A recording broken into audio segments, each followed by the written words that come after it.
नमस्कार दोस्तों। मैं हूं मनोज गुप्ता और आप देख रहे हैं एमजी गुरु, मेरा चैनल। आज हम बात करेंगे कि यूनियन बजट 2026-27 की। हर साल बजट आता है दोस्तों, और डिस्कशन होता है। कुछ सवाल ऐसे हैं जो हर साल उस बजट से रिलेटेड जरूर पूछे जाते हैं। जैसे, इस बजट का असर मेरी नौकरी पर क्या होगा, बिजनेस पर क्या प्रभाव पड़ेगा, स्टूडेंट और इन्वेस्टर्स के लिए इसमें क्या फायदा है, और सबसे जरूरी, आम आदमी का क्या फायदा। तो चलिए दोस्तों, बजट 2026-27 को आसान भाषा में डिटेल एग्जांपल्स के साथ समझते हैं।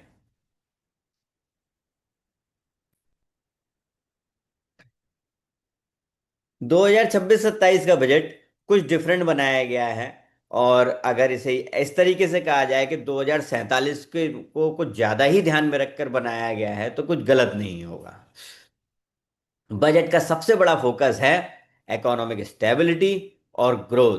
सरकार ने इस बार कैपिटल एक्सपेंडिचर यानी कि केपेक्स को बढ़ाकर किया है 12.2 लाख करोड़, 12.2 लाख करोड़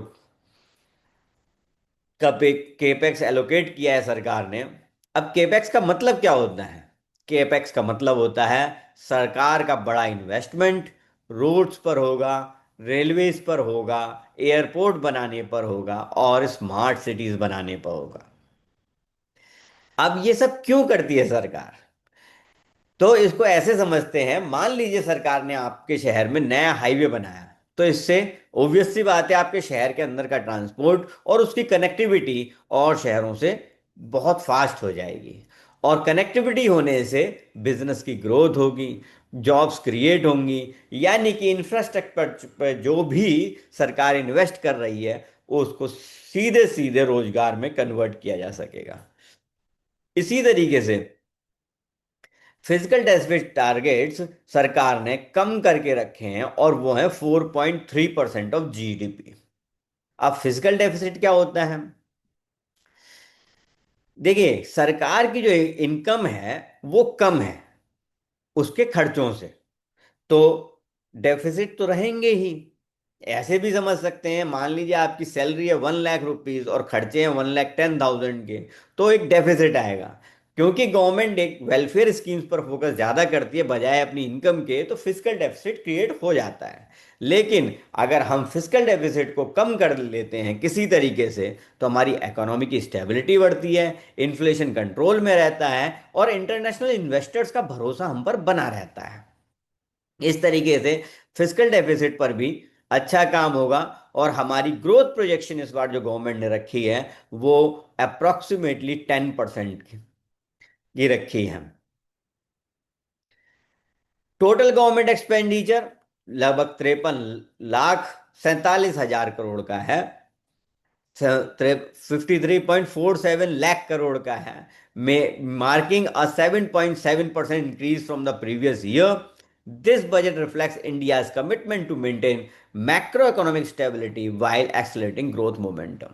पिछली बार से 7.5% का हमने एक्सपेंडिचर इंक्रीज किया है, 7.7%। That's a huge shift government has done. अब बात करते हैं, बजट 2026 में सबसे बड़ी हाईलाइट थी इंफ्रास्ट्रक्चर पुश की। सरकार ने 7 नए हाई स्पीड रेलवे कॉरिडोर्स बनाने की घोषणा की है। इंफ्रास्ट्रक्चर पुश में सरकार रोड्स बनाएगी, रेलवेज पे मेहनत करेगी, मेट्रोज और बनाएगी, और लॉजिस्टिक्स पर भारी इन्वेस्टमेंट होगा।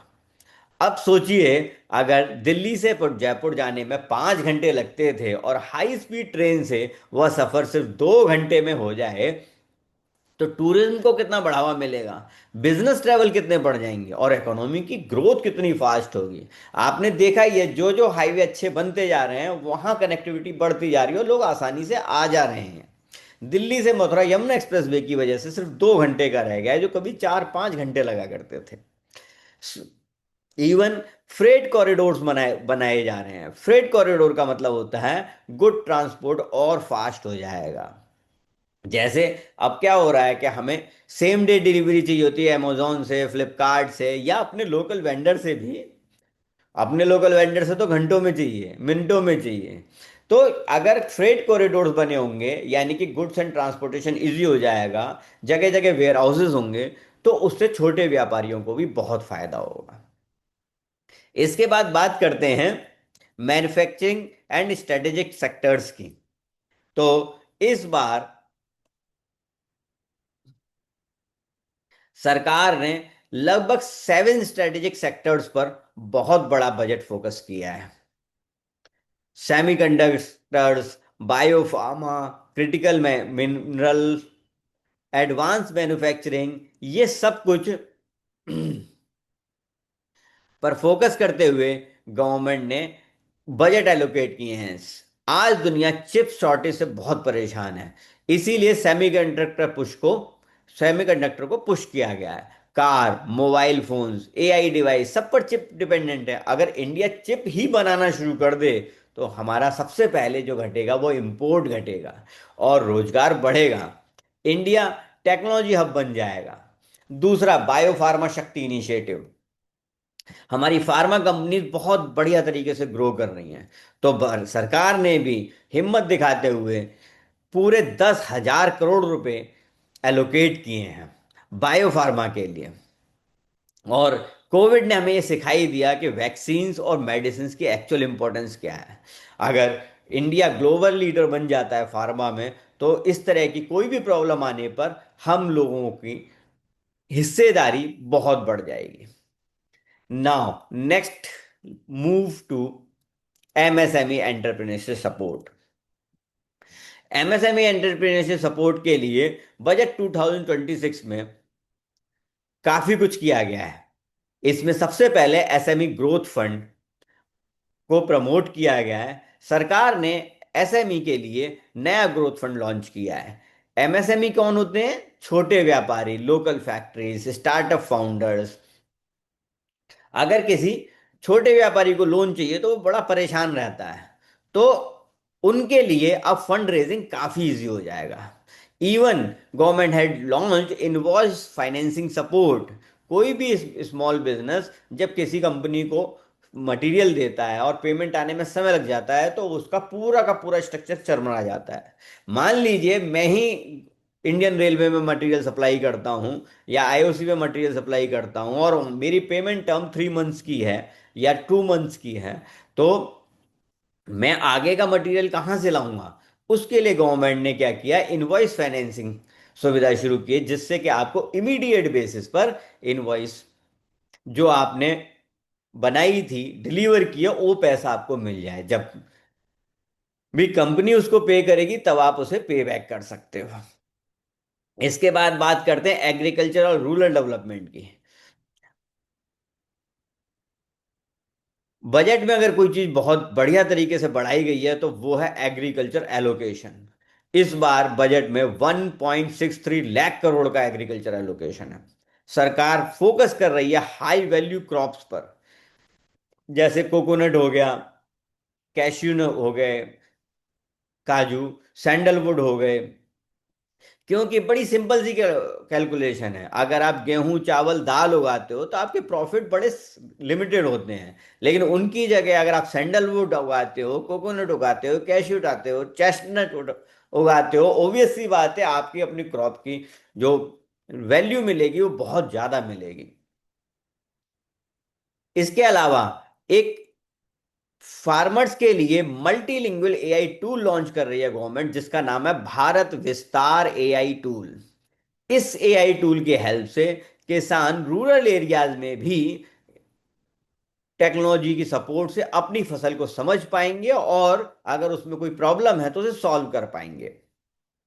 मान लीजिए किसी किसान की फसल में कीड़ा लग गया और उसे समझ नहीं आ रहा कि मेरी फसल खराब क्यों हो रही है, बीमार क्यों हो रही है, तो उसे क्या करना है, वो फोटो खींचना है और भारत विस्तार एआई टूल पर अपलोड करके उससे पूछना है, भाई मेरी फसल बीमार क्यों है। एआई टूल उसको तुरंत सॉल्यूशन देगा। इससे कई बार फसल बचाने में भी मदद मिलेगी। This is the very good initiative government has taken. Now next come to digital economy and technology. Digital economy के क्षेत्र में भी गवर्नमेंट ने एक अच्छा बूस्ट दिया है। सरकार फोकस कर रही है एआई एडॉप्शन, क्लाउड इंफ्रास्ट्रक्चर और डिजिटल ट्रांसफॉर्मेशन में। इवन क्लाउड को तो गवर्नमेंट ने इंसेंटिवाइज किया है, फॉरेन क्लाउड कंपनीज को टैक्स इंसेंटिव मिल सकते हैं, वो भी 2047 तक के।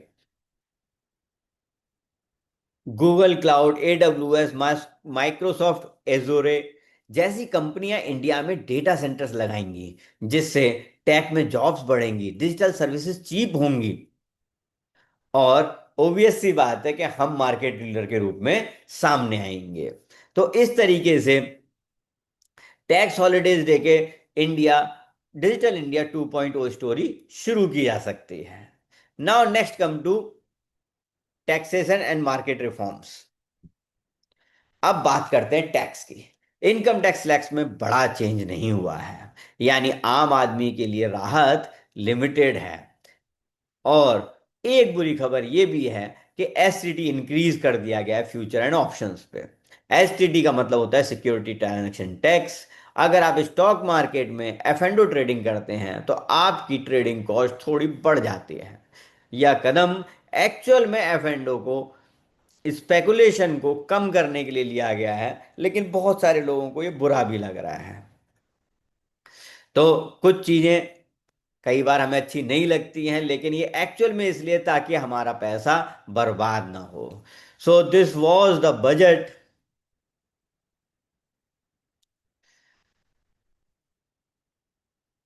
हाइलाइट्स। और अभी बजट का एक बड़ा हिस्सा एजुकेशन पे भी खर्च किया जा रहा है, ह्यूमन कैपिटल पर। Education excellence, health care access, skilled programs, ये सब कुछ, इन सब पर एलोकेशन की गई है, ताकि हम एक फ्यूचर रेडी वर्कफोर्स बना सकें, इस यूथ को स्किल्ड बना सकें और अपना हेल्थ केयर सिस्टम मजबूत कर सकें।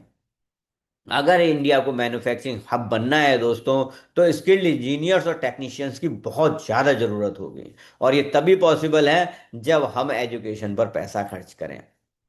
तो ओवरऑल जो बजट का व्यू मैं लेकर चल रहा हूं वो ये है कि 2026-27 का बजट ग्रोथ, स्टेबिलिटी और इंक्लूसिव डेवलपमेंट के हिसाब से एक अच्छा फ्रेमवर्क तैयार किया गया है। यहाँ पर हम मेहनत कर रहे हैं infrastructure expansion, manufacturing boost, MSME empowerment, digital economic growth और रूरल डेवलपमेंट थ्रू टेक्नोलॉजी।